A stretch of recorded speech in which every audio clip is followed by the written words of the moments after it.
on page 97. So you say, you will always feel fear. Don't get seduced into thinking some magical day will arrive when you no longer feel afraid, and only then you will be ready to act. That's not how it works. Action is the antidote to fear. Action metabolizes it. The trick is allowing yourself to feel fear while you take action. Make the call even if your pits are sweating. Speak up even if your voice shakes. Ride the scooter even if your body trembles. Raise your rates even if it makes you want to hurl. Send your pitch deck even if your tummy is in knots. Have the difficult conversation even if it makes you squirm. Doing the thing is far easier than the terror we inflict upon ourselves by stressing over it in our heads. The fastest way out of our fear is through it. So what can people do to start implementing that? Because that's such a great passage, and Thank you. I guess all of the examples you use are so relatable too. So how can somebody deal with that? Yeah, so it is interesting. Like when we feel things, often there's a physical sensation in our bodies, and then simultaneously we have thoughts. There's a narrative going, right? And oftentimes those things are compressed, so we think they're one.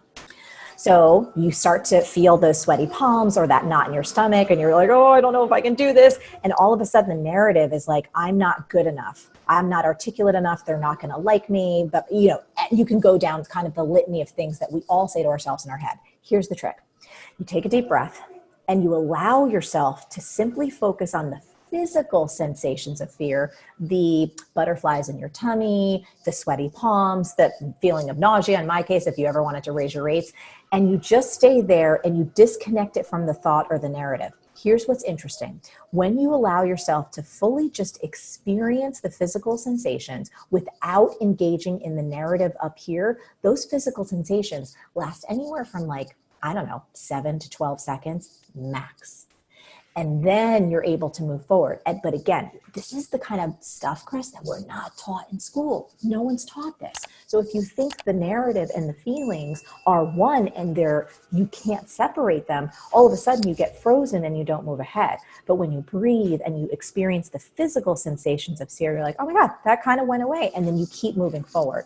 So it's a practice, just like meditation, just like running, just like working out, like any of those things. It's not like a one and done, right? It's something that you practice again and again, but it is completely possible. It's just that our educational system and our culture hasn't trained us to understand how all these things work together. And it certainly hasn't trained us that fear, most often, again, not the kind of fear that stops you from walking in front of a moving van. We love that kind of fear. It keeps us alive.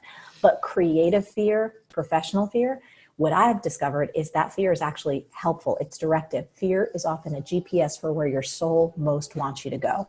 And if you see it in that way and you see those signals as a positive thing, it's your body letting you know that this thing is important to you, that it's awesome and you can just experience those sensations, all of a sudden you don't have to battle with fear anymore. You don't have to fight it. You're like, oh, this is just my body telling me this thing is awesome. This is the thing I need to move towards. This is the thing I need to experience because it's my growth path. Mm-hmm. Yeah, I loved the example of Bruce Springsteen, where before he goes on stage, he's like, oh, my stomach's in knots and my hands are sweating, but he's not saying, oh, I'm so afraid. He's like, I'm so excited. This means I'm ready and I'm amped up and I'm good to go. And it's like, yes. Wait, so all of those feelings don't have to be fear. You can call them whatever you want. Yes, that's absolutely right. And the fact that we're human and we have these emotions and these sensations, it's like, that is a part of being human, right? This is a part of the wide range of experiences and emotions that we have as human beings. This is a gift. But somehow in our culture, we've said only these ones are okay, right? Only the ones that we've been taught are like happiness or joy or confidence, like that's okay. But what about all of these other sensations that happen? What if we could use all of them in service of who we want to be and what we most want to achieve and accomplish? Did you like what you just saw? Well, great, because our YouTube channel is chock full of tips on how to grow your online business and learn from the best in the industry. So make sure you hit that subscribe button so you never miss out. And if you're looking for the absolute best software for entrepreneurs at the lowest possible price, then you should absolutely head over to AppSumo.com and subscribe to our email list. Heck, we'll even throw in 10% off your first order just to make it a no-brainer. Now, you're in on one of the best kept secrets in software.